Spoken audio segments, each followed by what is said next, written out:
Bueno, damos comienzo al Seminario de Filosofía Política Latinoamericana, correspondiente al año 2020 de la carrera de Ciencia Política en la Universidad Nacional de Rosario. Bien, cuando nosotros fuimos desarrollando esta propuesta, cuando fuimos con el equipo de cátedra diseñando la iniciativa para este año, obviamente lo primero que nos cruzó tenía que ver con la situación particular de la pandemia, de la cuarentena y de las formas pedagógicas para ajustar esta propuesta. Y bueno, lo que básicamente entendimos es que si bien esta situación nos generaba un conjunto de limitaciones, también nos permitía ampliar a partir del formato virtual nuestra propuesta y nuestra apuesta a un conjunto de estudiantes y de profesores de otras unidades académicas que sabíamos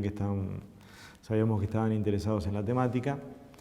Y en este punto, dentro de esta misma lógica, decidimos extender nuestra propuesta docente a dos amigos como José Tassat y Carlos Bauer, de la UNTREF y de UNILA correspondientemente. Y a partir de ahí desarrollamos, junto a Laura Sartor y a Juan Viana, una propuesta desde una axiomática filosófico-política latinoamericana vinculada fundamentalmente al proceso de lo que podríamos denominar el paradigma de la liberación y la hermenéutica del pensamiento descolonial. Bueno, al comenzar esta clase, nosotros sabemos que de algún modo todo este tipo de iniciativas, de estos primeros encuentros, tienen que ver con un despliegue del programa, o por lo menos con lo que podríamos considerar como una instancia preparatoria del programa que de algún modo prepara el terreno para las diferentes intervenciones de los docentes. En este caso, particularmente hablar de una filosofía política, obviamente nos remite a una tradición de alguna manera que está involucrada en el pensamiento occidental, y en ese punto, si nosotros de algún modo quisiésemos delimitar conceptualmente esta apuesta, podríamos remitirnos a lo propuesto por Bobbio, por Norberto Bobbio, entendiendo tres marcos de referencia de lo que podría ser un pensamiento filosófico político. Por un lado, la filosofía política se ocuparía de lo que podríamos denominar el buen gobierno, digamos, la óptima república, es decir, una perspectiva que está vinculada al deber ser de la filosofía política como la recta forma de gobierno y digamos, el correcto gobierno de la polis. Y en este punto, insisto, dentro de un marco normativo, nos remite a una trayectoria escritural que la conocemos, que está iniciada en un punto por la República de Platón, la Ciudad de Dios de San Agustín, o posteriormente en el tiempo el texto Utopía de Tomás Moro. Es decir, fuertemente vinculada está esta perspectiva con lo que podríamos denominar la cuestión del deber ser. En segundo lugar, Bobbio marca como propio del saber filosófico político lo que podemos denominar como la cuestión de la fundamentación del poder político, es decir, de las formas de obligación y las formas de legitimidad de este poder. En este punto, la filosofía política tendría que ver más con el ámbito del realismo político, y en ese horizonte, obviamente, lo que nos lleva a pensar tiene que ver con una tradición que también conocemos muy bien, que tal vez tiene como uno de sus autores más relevantes a Maquiavelo en El Príncipe, pero que también podemos ir más atrás y remitirnos a la historia de la guerra del Peloponeso de Tucídides, o adelante, y podemos ir a textos como el concepto de lo político de Carl Schmitt. Finalmente, también la filosofía política podría ser considerada desde el punto de vista de una indagación en torno a la esencia de lo político, es decir, al carácter ontológico de lo político, y en este punto a la comprensión de la filosofía política en distinción respecto de otros ordenamientos conceptuales que tienen que ver con el derecho, con la economía, con la ética, con la religión. Ahora bien, pensar una filosofía política latinoamericana implica pensar desde otra perspectiva. Consideramos que nos conduce a interrogarnos desde otro horizonte, y particularmente entendemos que pensar una filosofía política desde América Latina claramente nos remite a una tradición otra y a actores otros. Es decir,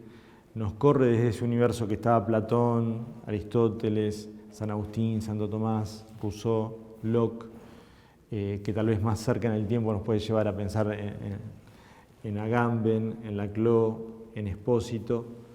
y en realidad nos conduce a otro horizonte conceptual en el cual hay otros actores, y en ese punto entendemos, y en ese camino va la propuesta del programa, que una filosofía política latinoamericana necesariamente está vinculada estructuralmente con el problema de la colonialidad. Es decir, nos conduce a pensar, por un lado, en una relación de centro y periferia, pero también a poder interrogarnos sobre actores, prácticas, formas de saber que están excluidas y que están ocultadas dentro del relato occidental. Es decir, en un punto lo que entendemos es que esta apuesta nos conduce a generar herramientas de saber que nos permitan distinguir las prácticas de colonialidad al mismo tiempo que nos habiliten para generar axiomáticas favorables a horizontes de descolonialidad. En este punto también lo que nosotros podemos empezar a pensar es hacer una hermenéutica histórica de la tradición occidental, pero en términos de un desmonte, digamos, de una deconstrucción de esa tradición y la reactivación de un proceso en el cual podamos poner en juego saberes periféricos, es decir, saberes ocultados, saberes resistentes, formas de construcción de una conciencia comunitaria elaborada por los pueblos periféricos en un marco de resistencias y de formas de organización políticas otras, es decir, de formas que tengan que ver con proyectos autonomistas. Desde esta perspectiva, lo que podríamos entender como el punto fundacional, el punto de comienzo de una filosofía política latinoamericana, nos conduce directamente al proceso específico de conquista de América. Es decir, a partir de ese año 1492, en el cual se da este acontecimiento que implica el proceso de modernidad y organización colonial del mundo, es decir, este proceso que conduce a una constitución colonial de los saberes, de los imaginarios, de las tradiciones, del lenguaje. En este punto creemos que a partir del proceso de conquista de América se puede empezar a pensar la emergencia de una tradición filosófico-política alternativa y en este punto el comienzo también de lo que podríamos denominar una filosofía en perspectiva decolonial. A partir de esta perspectiva, nosotros entendemos que el proceso que se abre con la conquista de América no tiene que ver con una lógica de encuentro, con una lógica de descubrimiento, sino que en realidad claramente de lo que estamos hablando es de un proceso de invasión europea de América y al mismo tiempo de lo que podríamos denominar como colonización del mundo de la vida, es decir, una lógica que en la perspectiva decolonial muestra la concurrencia de dos términos, que es modernidad y colonialidad, es decir, la conformación de un núcleo estructural en el cual se produce una revolución completa en la comprensión del mundo, pero que al mismo tiempo incorpora internamente un mito de violencia sacrificial, es decir, una lógica política en el cual se va a dar un proceso de encubrimiento de los actores no europeos. En este sentido, lo que entendemos es que a partir de la conquista de América se da la conformación de una gran narrativa universal en la que se organizan la totalidad de los espacios de las culturas y de los pueblos a partir de lo que podríamos denominar una afirmación eurocéntrica de lo occidental. Es decir, un contexto en el cual Europa, que hasta ese momento había tenido un lugar periférico en el despliegue del sistema mundo, empieza a constituirse en centralidad de ese mismo sistema. Desde esta perspectiva, el proyecto europeo va a partir de lo que podríamos denominar dos tipos de negaciones. Por un lado, la negación del habitante americano, del indio, y consecuentemente en el tiempo la negación del esclavo africano. Es decir, dos formas en las cuales se va a negar la alteridad de los actores populares. Bien, en este sentido, de algún modo la intención del seminario tiene que ver con poder deconstruir esta trayectoria del pensamiento occidental y en cierto modo nos interesaría o tenemos como un objetivo poder quizás llevar adelante algo parecido a lo que Rodolfo Kusch denominó como gran historia.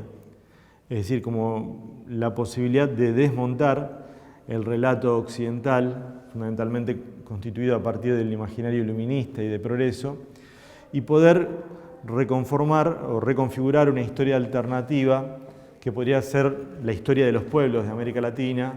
o particularmente la historia pensada en términos de autoconciencia de esos pueblos. En este punto, en cierto modo, y retomando en cierta forma lo que plantea Enrique Dussel, nosotros podemos entender este proceso de conquista e invasión de América como una lógica en la cual se constituye matricialmente el proyecto moderno, pero al mismo tiempo, o dentro de esa lógica, como un proceso en el cual se va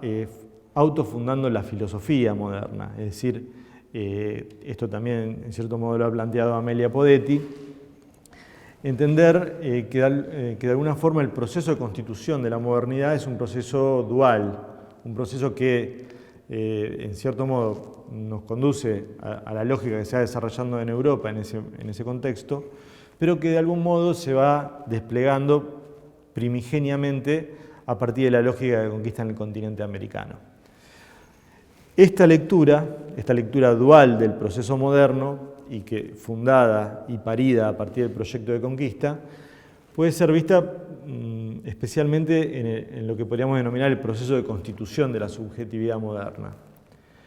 Dentro del relato occidental, en cierto modo, la forma en que se ha visto el inicio de la filosofía moderna se ha encontrado asociado al pensamiento de Descartes y particularmente a esa propuesta que nosotros podemos ver en la investigación de la verdad por la luz natural, en la cual Descartes rompería el imaginario medieval a partir de encontrar una verdad indubitable, que es este cogito ergo sum, es decir, esta coimplicación entre pensar, dudar y existir, en el cual precisamente la existencia aparece como una idea clara y distinta a la que accede el sujeto por obra propia de su indagación y particularmente como fruto del despliegue de la razón. Bueno, esta forma de interpretar la subjetividad, que en cierto modo ha sido vista como la piedra de inicio de la filosofía moderna, desde el punto de vista de la perspectiva decolonial, no sería una experiencia originaria, sino que sería una experiencia subsidiaria que estaría anclada a un momento inicial, es decir, a un momento inicial anterior y no radicado en Europa, sino un proceso subyacente a la lógica americana. Y en este punto, como marca Dussel, en realidad el tipo moderno de subjetividad no tendría que ver tan específicamente o tan primordialmente con lo propuesto con Descartes, con el ego cogito, sino que tendría que ver con el proceso de conquista y con lo que se denominó el ego conqueror. Es decir, no estaría vinculado a Descartes y a un proceso nociológico, sino que en realidad la subjetividad europea se afincaría en la intervención de los conquistadores, especialmente en Hernán Cortés, y en lo que se denominó el yo conquisto. Es decir, no una lógica epistemológica, no una lógica vinculada a lo nociológico, sino que la subjetividad europea moderna se constituye a partir de un proceso de conquista, un proceso militar, violento, que lejos de reconocer la alteridad, va a incluir al otro como lo mismo. Es decir, Europa se empieza a pensar como centro y como epicentro de una nueva lógica social a partir de lo que Dussel denomina como la colonización del mundo de la vida, es decir, la negación del otro, de la mujer, del indio, del varón vencido, del niño, hijo del varón vencido. Bueno, esta lógica fundada en el yo conquisto cartesiano, en el cual el otro es subsumido, alienado, enajenado, considerado como instrumento, es decir, esta lógica militar y asimétrica, esta lógica que no es de encuentro, sino que es de encubrimiento, precisamente sería la que se establecería como momento fundacional de la experiencia moderna, es decir, como piedra de inicio de la filosofía moderna y como horizonte desde el cual se va a desplegar recién posteriormente la comprensión subjetiva o subjetivista moderna cartesiana. Es decir, que la experiencia fundante de la lógica moderna, la experiencia inicial del proyecto modernizador, está fundada no en una relación de razón y epistemológica, sino claramente en una razón de conquista y militar. En este punto vemos como inicio de la filosofía moderna un acontecimiento que se da en el orbe americano, es decir,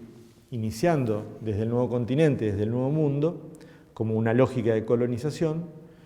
pero al mismo tiempo podemos decir que prácticamente de manera sincrónica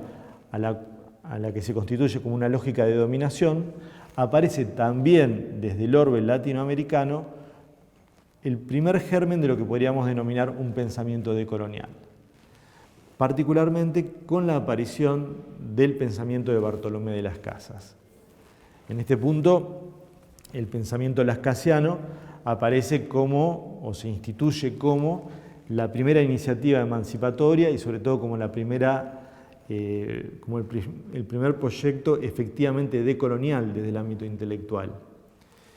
En esta perspectiva, por lo menos siguiendo lo planteado por Dussel, la propuesta de Bartolomé de las Casas aparece como el primer antidiscurso filosófico de la modernidad, en tanto y en cuanto no se posiciona como Cortés, como Hernán Cortés, en el disciplinamiento y en la negación de la alteridad y exterioridad del indio, la mujer, el niño y el varón vencido, sino que el proyecto lascasiano asume la otra perspectiva, es decir, el punto de vista del indígena, y fundamentalmente desarrolla una perspectiva crítica en la cual se va a desarrollar el proyecto filosófico como crítica de la violencia, es decir, como una perspectiva que va a entender que la crítica de la violencia va a ser una lectura de la violencia como verdad no válida. Es en este sentido que nosotros podemos ver que la génesis latinoamericana va a ir por un lado como consolidación del proyecto modernizador, pero que también va a tener la contracara de lo que podríamos denominar la primera experiencia de un pensamiento decolonial. En este sentido, la óptica, la axiomática inaugurada por las Casas, siguiendo lo expuesto por Dussel, sería la exposición del máximo de conciencia crítica posible global. En tanto y en cuanto las Casas asume en primer lugar la defensa del indio, pero en un proceso posterior y de ampliación de la conciencia crítica va a defender posteriormente también el posicionamiento del esclavo africano. Entonces, en este marco lo que vamos viendo es, la generación progresiva de lo que se podría denominar como una matriz autónoma de pensamiento en el continente americano, una matriz de insubordinación, de rebeldía, y una matriz que en un punto va a generar una tradición filosófico-política alternativa y que no va a quedarse solamente con la propuesta de las casas, sino que va a tener de alguna manera, distintas intervenciones. En este sentido, por ejemplo, resulta muy importante digamos, el aporte o la aparición de la obra de Guamán Poma Ayala, que en cierto modo va a ser el contrapunto americano a la propuesta de Maquiavelo. Es decir, de manera sincrónica, pero también desde un punto de vista epistemológicamente antagónico, mientras Maquiavelo genera una emancipación del pensamiento político, en términos también de una política autónoma vinculada al proyecto moderno, pero también vinculada a la matriz de poder colonial, o matriz de poder colonizadora. Nosotros encontramos en Guamán Poma Ayala precisamente el contraejemplo, lo que podríamos denominar el comienzo de una filosofía política efectivamente latinoamericana, en tanto y en cuanto, con su nueva crónica de buen gobierno, va a plantear lo que podríamos denominar un proyecto político otro, es decir, un proyecto político no colonizador, no occidentalista, sino, como bien marca Mignolo, un proyecto político del desprendimiento, es decir, un proyecto político del delinking de la matriz colonial de poder. En esta perspectiva, en este avance y en este recorrido, en esta serie de intercambios entre proyectos coloniales, proyectos elaborados por los países centrales y proyectos elaborados desde las periferias, lo que de alguna manera nosotros vamos a tratar de desarrollar en el programa tiene que ver con un juego, con digamos, una correspondencia entre una colonialidad del poder militar, político y económico, que va a estar claramente articulada con lo que podríamos denominar una colonialidad del saber. Es decir, no solo va a haber lógicas de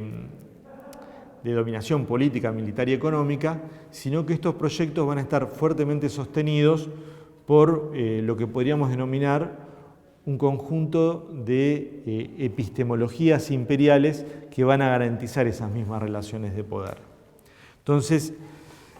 podemos decir que si el proceso que se abre con la conquista es un proceso de modernidad-colonialidad, también tenemos que decir que se va a instrumentar a lo largo de las primeras décadas y de los primeros siglos como un proyecto de colonialidad de poder articulado estructuralmente con un proyecto de colonialidad del saber. Es decir, va a haber un conjunto de saberes elaborados por los países centrales que van a tener un carácter dual. Por un lado van a tener, si se quiere, un contenido emancipatorio al ser aplicado a las lógicas de producción de los países europeos, pero esos mismos saberes transplantados a las lógicas coloniales van a tener un efecto contrario, en tanto y en cuanto van a consolidar precisamente las relaciones de dominación y de sujeción por parte del actor colonizador. En este punto, claramente, digamos, dentro de este carácter dual podemos identificar la idea de ilustración, la idea de iluminismo, podríamos decir, particularmente como es elaborada por Kant, ¿no? Nosotros, cuando lo hemos visto en problemática, Kant aparece en este texto tan conocido y tan divulgado que se llama ¿Qué es la ilustración? Nos plantea, bueno, que la ilustración, que la Aufklärung, es la salida de la autoculpable minoría de edad. Digamos, los hombres se liberan de sus tutores y encuentran un carácter emancipador en la razón, en el ejercicio propio de la razón, y de alguna manera en ese proyecto iluminista y de ilustración solamente quedan prendidos a formas anteriores quienes se frenan por pereza y cobardía, pero quienes ejercen valientemente la razón, quienes ejercen valientemente la ilustración, acceden a un horizonte emancipado de todo tipo de tutores. Bueno, este contenido que en cierto modo nos muestra un horizonte libertario y emancipatorio desde el punto de vista del ejercicio de la razón, claramente va a tener en el contexto colonial un efecto negativo. ¿Por qué? Porque esta idea de ilustración de los no ilustrados, esta idea de ilustración de quienes no se ilustran por pereza y cobardía, sabemos que va de alguna manera a servir como una forma de legitimación de las formas de dominación del conquistador europeo, digamos. De alguna manera, la ilustración va a ser vista como una forma de una especie de acción pedagógica en la cual la violencia del conquistador va a aparecer como una violencia necesaria. La exportación de ilustración va a ser vista en esta perspectiva como una instancia en la que van a quedar justificados los sufrimientos de los pueblos periféricos, las formas de dominación y de expoliación y de explotación van a quedar legitimadas precisamente por la exportación de la razón, por la exportación de la ilustración, por la exportación de estos saberes jerárquicos, y de la misma manera que en esos momentos la ilustración va a servir como la excusa para garantizar la dominación de los pueblos coloniales, sabemos que en el siglo XX y en el siglo XXI la exportación de las democracias van a ser los argumentos también para civilizar, entre comillas, a pueblos bárbaros que tienen formas alternativas de organización social. En este punto, claramente, lo que vemos es un juego permanente entre formas de legitimación del saber, formas de legitimación del poder, prácticas autonomistas, prácticas decoloniales, es decir, un permanente juego entre exportación de epistemologías de los países centrales y formas de resistencia de los países y de las naciones y de los pueblos coloniales y de formas de creación de políticas autónomas. Bueno, en este punto, en este eje de mutuos intercambios y de yuxtaposición entre formas coloniales y formas decolonizadoras, aparece claramente el proyecto de la autonomización de los pueblos latinoamericanos y de emancipación respecto del yugo español, ¿no? Es decir, aparece, digamos, como un momento sustancial la lógica de las independencias americanas a principios del siglo XIX, ¿no? Y en este punto claramente aparece, hasta desde un punto de vista trágico, la figura de Simón Bolívar, ¿no? Porque en Bolívar se juntan, si se quiere, dos problemas. El problema de la legitimación política, pero al mismo tiempo el problema de la legitimación de un proyecto cultural autonomista, de un proyecto cultural autónomo, en fuerte tensión y conflicto con las oligarquías nativas. En este punto podemos encontrar, digamos, el epicentro de este problema de legitimidades políticas y epistemológicas en el texto de la Carta de Jamaica, ¿no? En este texto Bolívar nos refiere a la singularidad de los americanos, es decir, fundamentalmente a las posibilidades del proyecto criollo, es decir, ¿qué ocurre con este sujeto social que ha aparecido, que no es indio, pero que ya tampoco es europeo? Es decir, ¿qué pasa con este sujeto que está, digamos, potenciando la emancipación respecto del Imperio Español, pero sobre todo, ¿qué va a ocurrir con el proyecto autonomista cuando realmente España sea vencida? Es decir, ¿qué proyecto y sobre todo qué va a ocurrir y si va a ser posible la fraternidad americana después de que España sea vencida? En este punto, lo que va a plantear Bolívar es necesariamente el carácter indispensable de crear una identidad nueva. Es decir, ya no somos indios, pero tampoco somos españoles, hemos dejado de serlo. Y por lo tanto tenemos que construir una historia acorde a este nuevo sujeto social que está emergiendo. Es decir, tenemos que construir una nueva legitimidad que nos permita, en algún modo, construir un nuevo horizonte de poder en el sistema mundo que se está constituyendo en ese momento histórico. Bueno, en este sentido, lo que va a plantear en un texto muy valioso el profesor cordobés Domingo Higuina tiene que ver con las limitaciones del proyecto bolivariano en el sentido de querer construir una nueva legitimidad, pero que va a estar, digamos, limitada por la imposibilidad de constituir una nueva epistemología. Es decir, el proyecto bolivariano, en cierto modo, va a quedar trunco por la incapacidad de poder pensar las bases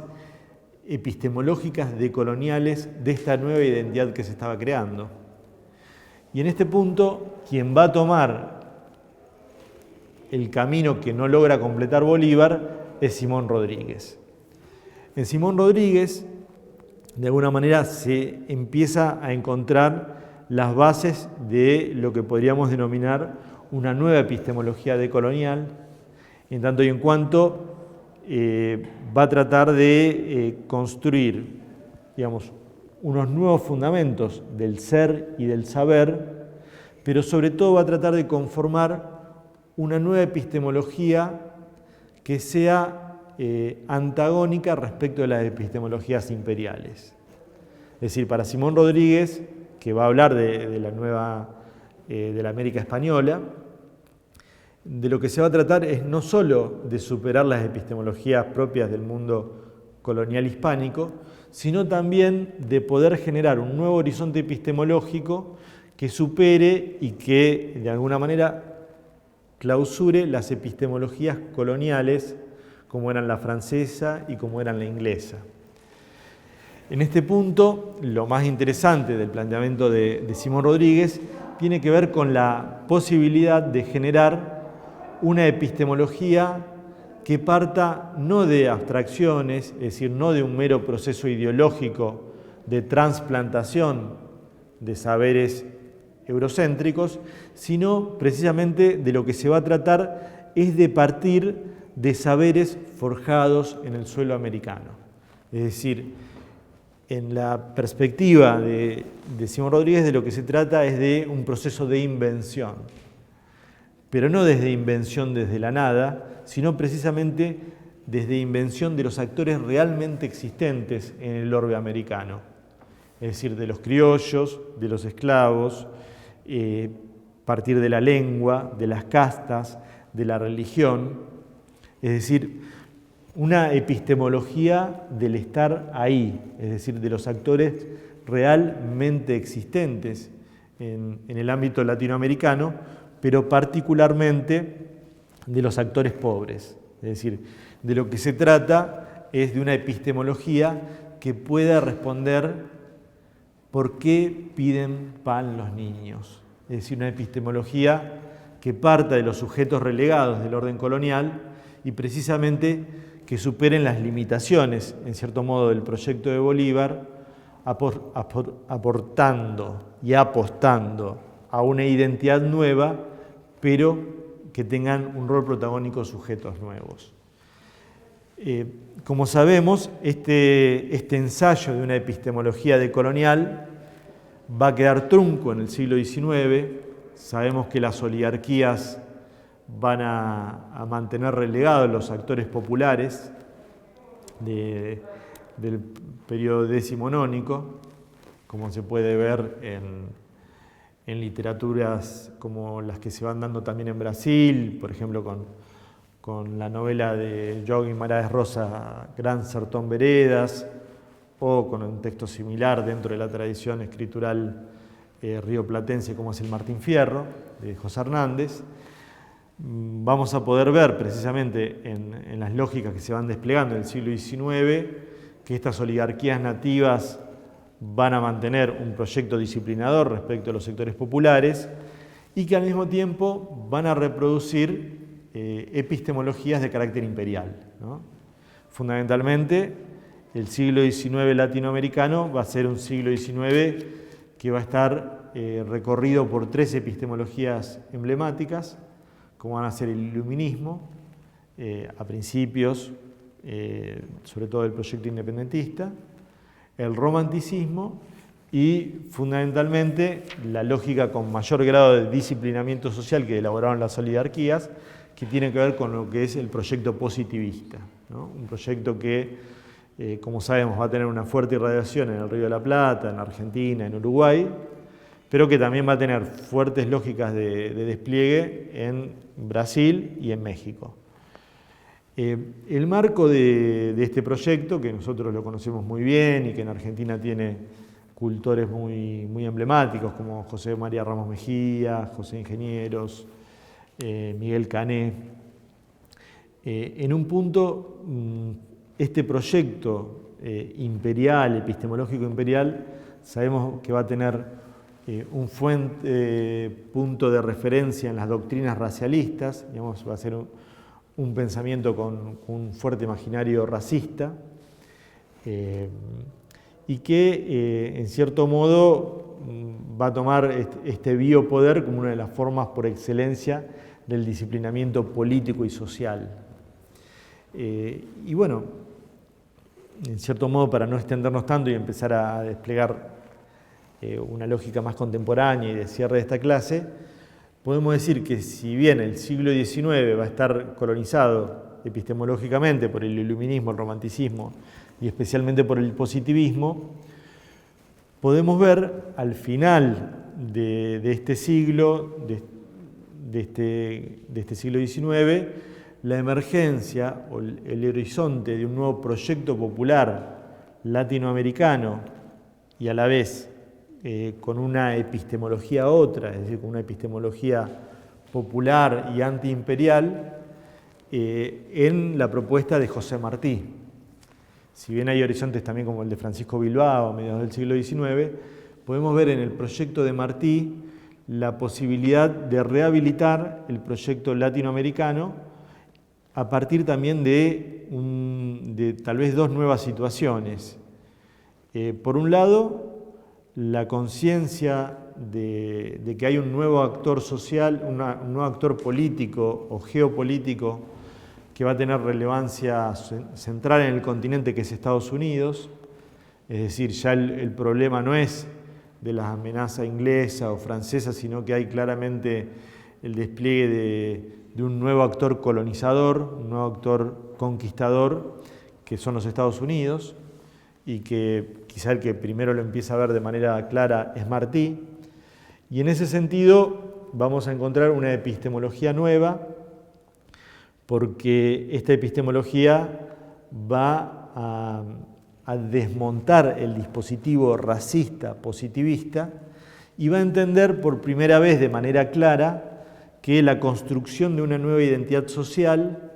tiene que tener tal vez 2 epicentros centrales.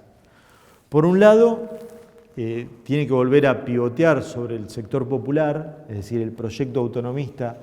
tiene que romper con los actores privilegiados y tiene que romper el orden de la colonia y por ello identificarse con los actores populares. Pero al mismo tiempo, y en este sentido realmente se da un proceso de transfiguración epistemológica muy importante, se va a entender que el actor emblemático de todo este proceso, obviamente encarado por el sector popular, necesariamente tiene un momento constitutivamente relevante en entender que esta identidad nueva tiene que entender lo mestizo como algo positivo. Es decir, se rompe por primera vez, por lo menos de manera emblemática, o por lo menos de una manera fuerte, con lo que era el pesimismo latinoamericano, que veía en la raza precisamente el mayor obstáculo para encarar un proyecto civilizatorio alternativo.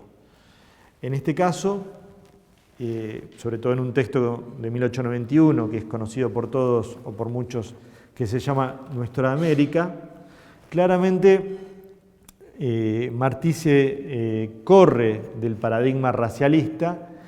y de hecho nos va a decir, en América no hay razas, no hay un problema racial porque no hay razas, sino que hay modificaciones de hombres, solamente hay modificaciones de hombres. Entonces, de lo que se trata no es de generar una ortopedia sobre el hombre natural americano, sino, contrariamente, de lo que se trata es de partir del hombre natural americano. De lo que se trata es de generar un proceso en el cual lo que hay que identificar es la arraigalidad de lo americano y lo que hay que combatir es la falsa erudición. Es decir, hay que desmontar esos saberes que se posicionan como jerárquicamente superiores, pero que en realidad no se corresponden con la realidad de fondo americana. En este sentido, de lo que se trata es de combatir a lo que él denomina el letrado artificial, y de lo que se trata es precisamente de ir hacia el hombre natural y desde ese hombre natural constituir lo que él denomina el gobierno lógico, es decir, un gobierno en el cual no se nieguen los elementos del país, sino que se asuma el mestizaje y a partir de ahí se constituya un conjunto de nuevos saberes basados en sueños, mitos, en utopías, pero sobre todo que parta de los sujetos sociales populares del continente americano. Bueno, en este marco, y ya sí cerrando digamos, el marco de esta exposición, podemos decir que lo que nos encontramos con el siglo XX es, si se quiere, con una posición dual, una posición compleja, desde el punto de vista de una nueva filosofía política latinoamericana, sobre todo en este primer tramo, porque nos vamos a encontrar con, a partir de esta relectura positiva del mestizaje, con la configuración de un proyecto político alternativo que se va a abrir a comienzos del siglo XX con un texto muy emblemático, un texto característico que es El Ariel, de José Enrique Rodó. A partir de esta intervención, de alguna manera con este texto que tiene una gran influencia, sobre todo en la primera mitad del siglo XX latinoamericano, nos encontramos con un nuevo proyecto político, que es el de la generación del 900, que va a tener una particularidad en la cual se va a asumir positivamente el mestizaje, pero al mismo tiempo se va a buscar construir una propuesta política alternativa al modelo modernizador norteamericano. Es decir, el proyecto político anglosajón, que hasta ese momento había sido visto como un proyecto político exitoso, por ejemplo por Sarmiento, y por lo tanto como modelo político a imitar, a partir de la intervención de la generación del 900,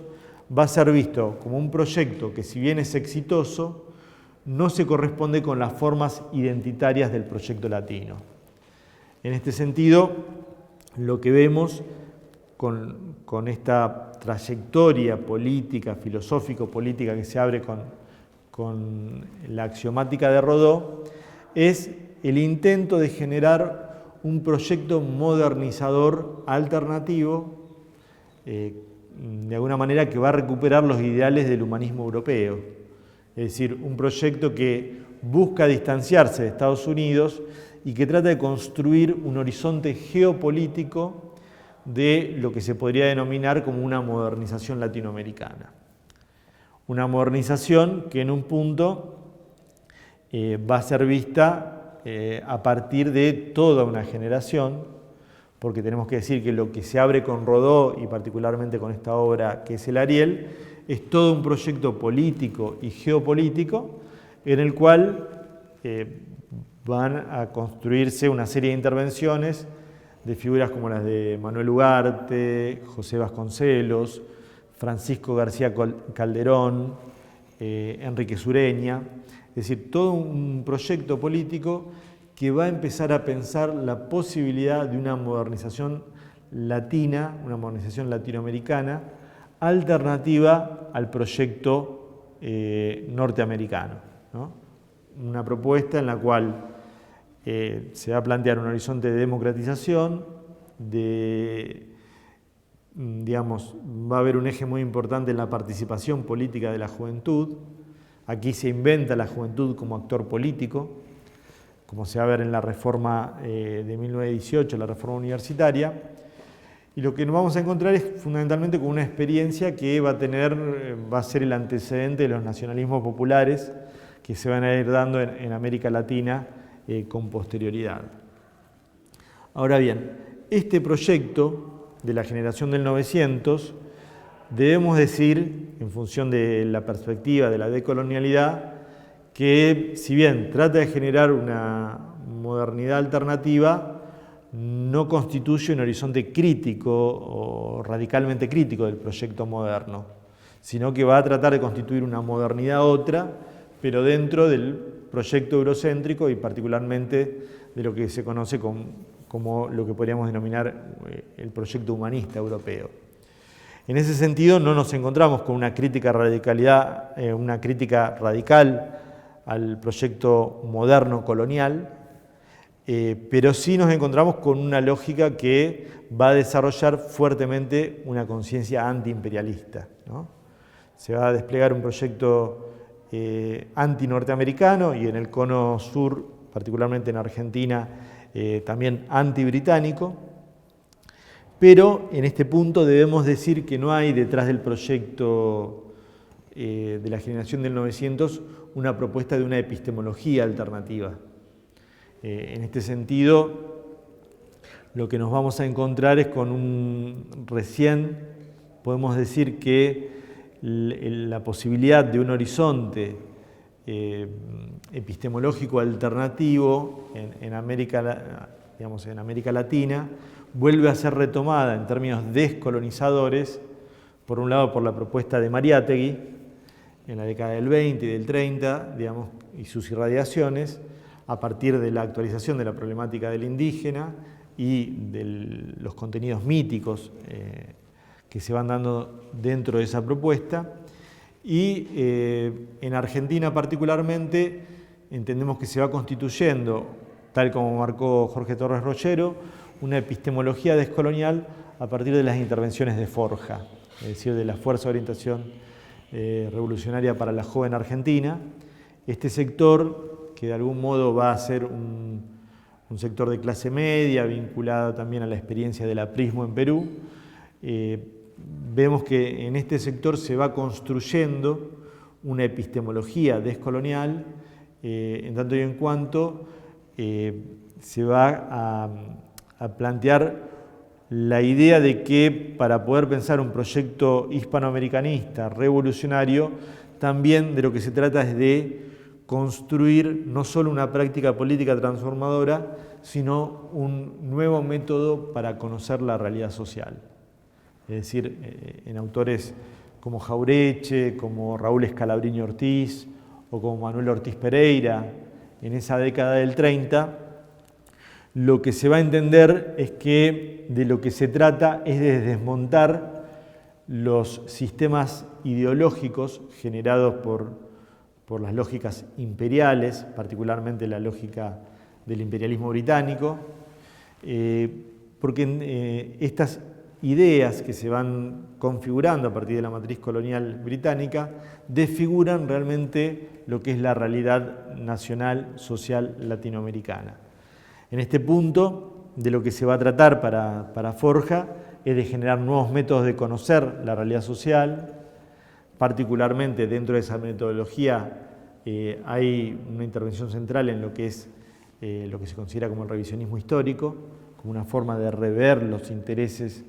histórico-económicos del país, como forma de entender las lógicas conflictuales de la política. Y en este sentido vemos que en esta experiencia de Forja se va delineando una crítica a la superestructura cultural de los países semicoloniales, y en este punto se entiende que esa crítica superestructural es necesariamente el prolegómeno de una política latinoamericana, de una política popular que sirva como horizonte de un proyecto autonomista y descolonial. Bueno, en este marco, este es el horizonte de esta primera clase, nos servía y teníamos la intención de que tenga la utilidad de marcar un conjunto de antecedentes del pensamiento decolonial y de poder ver la mutua implicación de políticas liberacionistas y de políticas de la liberación con procesos nociológicos autonomistas y proyectos de resistencia y de denuncia de las superestructuras culturales coloniales. Y en cierto modo esta intervención tenía que ver con, podríamos decir, marcar el suelo previo de intervenciones de las futuras exposiciones de este seminario. Por un lado, una relectura del pensamiento de Kusch por parte de Pepe Tassat, de las ideas de geocultura y de cómo se va imaginando una reflexión decolonial desde el punto de vista de las intervenciones de Rodolfo Kusch. Una relectura del pensamiento de Dussel a partir de algunos de los elementos que fuimos delineando a lo largo de esta exposición, pero profundizados por parte de Carlos Bauer. Y posteriormente, en el segundo tramo del seminario, involucrarnos con 3 autores de lo que podríamos denominar trayectorias no tan recorridas, por lo menos en nuestras universidades.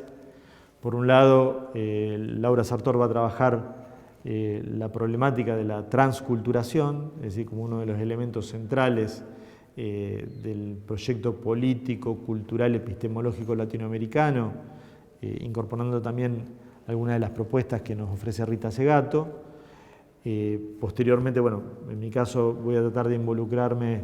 en el pensamiento de un profesor de los fundadores de la filosofía de la liberación, como es Mario Casalla, analizando, por un lado, un desmontaje de la lectura de la historia de la narrativa universal eurocéntrica que va a plantear Hegel, tal cual es vista América por Casalla, y vamos a trabajar la idea de lectura culturalmente situada, la idea de pueblo, la idea de un filosofar americano por parte de Casalla. Y finalmente, en la última intervención del seminario, desde el punto de vista cronológico obviamente, la propuesta de Santiago Castro Gómez, que va a ser abordada por Juan Manuel Viana, respecto de un conjunto de conceptos de un autor contemporáneo y con suma relevancia como es Castro Gómez, que si bien es de muchísima importancia, no es lo suficientemente recorrido, o consideramos que no es lo suficientemente recorrido y estudiado en nuestras casas de estudio. Así que bueno, esta es la propuesta, nuestra iniciativa. Esperamos que nos puedan acompañar y que se sientan a gusto con este recorrido sobre las epistemologías coloniales, decoloniales y las formas que lo filosófico-político va tomando en nuestro continente. Bueno, muchas gracias.